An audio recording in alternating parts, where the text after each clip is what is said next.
নমস্কাৰ ৰাইজ।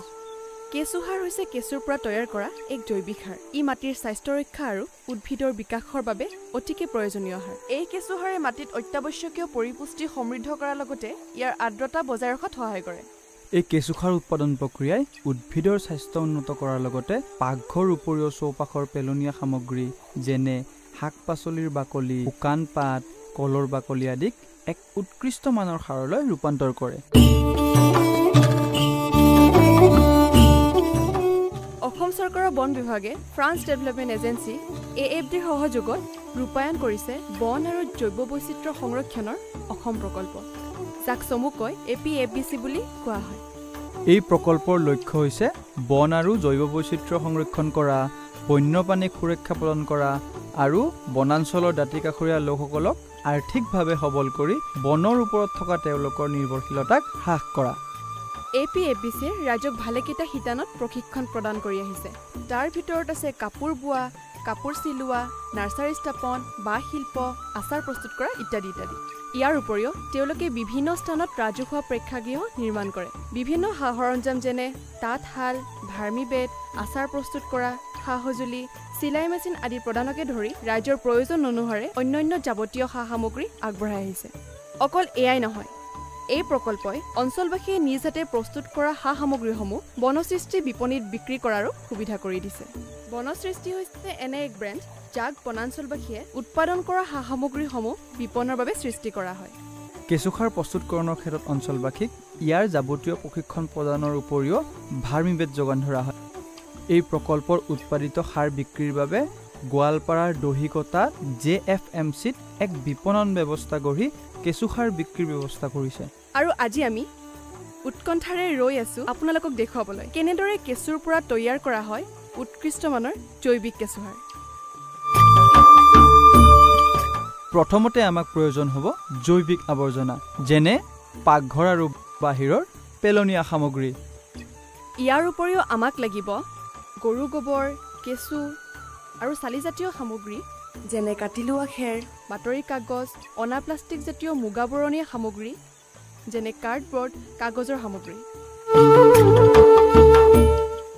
সঁজুলিৰ ভিতৰত আমাক প্ৰয়োজন হ'ব এটা সাৰৰ পাত্ৰ বা কণ্টেনাৰ, সাৰখিনি ভালকৈ সানি মোহাৰি ল'ব পৰাকৈ বায়ু সঞ্চাৰ সঁজুলি আৰু আৰ্দ্ৰতা বজাই ৰখাৰ বাবে লাগিব পানীৰ উৎস।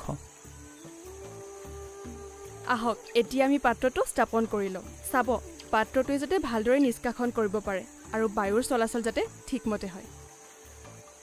ইয়াৰ পাছত আমি শালিজাতীয় সামগ্ৰী প্ৰস্তুত কৰিম। পাত্ৰটোৰ ভিতৰত এই শালিজাতীয় সামগ্ৰী ভালদৰে তিয়াই পাৰি দিব লাগিব। এতিয়া হ'ল কেঁচুখিনিক পাত্ৰটোত ঢালি দিয়াৰ সময়। লাহে লাহে কেঁচুখিনিক পাত্ৰটোত ঢালি দিয়ক।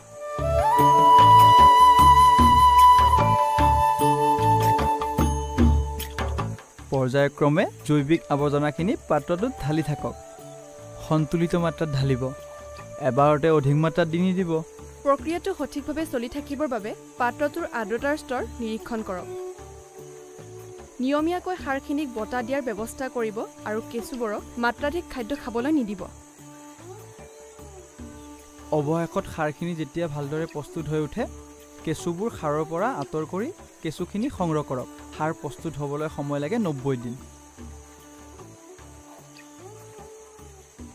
এয়া আমাৰ হাতত চাওক, মাটিক সমৃদ্ধ কৰা আৰু উদ্ভিদৰ বিকাশ বৃদ্ধি কৰাৰ অতি সৰল অথচ শক্তিশালী উপায় কেঁচু সাৰ।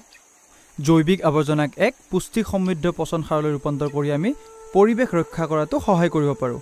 আনহাতে ক্ষতিকাৰক ৰাসায়নিক দ্ৰব্য অবিহনে জৈৱিক সাৰ প্ৰয়োগ কৰি তথা জৈৱিক কৃষিকৰ্মক আদৰি লৈ আমি কেঁচু সাৰৰ জৰিয়তে মাটিৰ স্বাস্থ্য উন্নত কৰা তথা অত্যাৱশ্যকীয় পৰিপুষ্টি প্ৰদান কৰাটো গুৰুত্ব আৰোপ কৰিব পাৰোঁ। এনে কৰিলে আমাৰ জৈৱ বৈচিত্ৰ্য সুৰক্ষিত হ'ব, মাটিৰ উপকাৰী অনুজীৱবোৰ ৰক্ষা পৰিব, ৰাসায়নিক প্ৰদূষণ হ্ৰাস পাব আৰু তাৰ ফলস্বৰূপে অধিক বহনক্ষম তথা পৰিৱেশ অনুকূল এক কৃষি প্ৰণালী গঢ় লৈ উঠিব।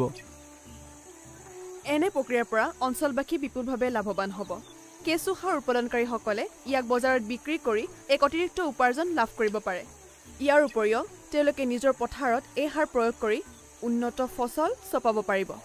মুঠৰ ওপৰত এই প্ৰক্ৰিয়াই এক বহনক্ষমতাৰ বৃত্ত সৃষ্টি কৰিব আৰু অঞ্চলবাসীক আৰ্থিকভাৱে শক্তিশালী কৰি বনাঞ্চলৰ ওপৰত থকা তেওঁলোকৰ নিৰ্ভৰশীলতাক নোহোৱা কৰি তুলিব।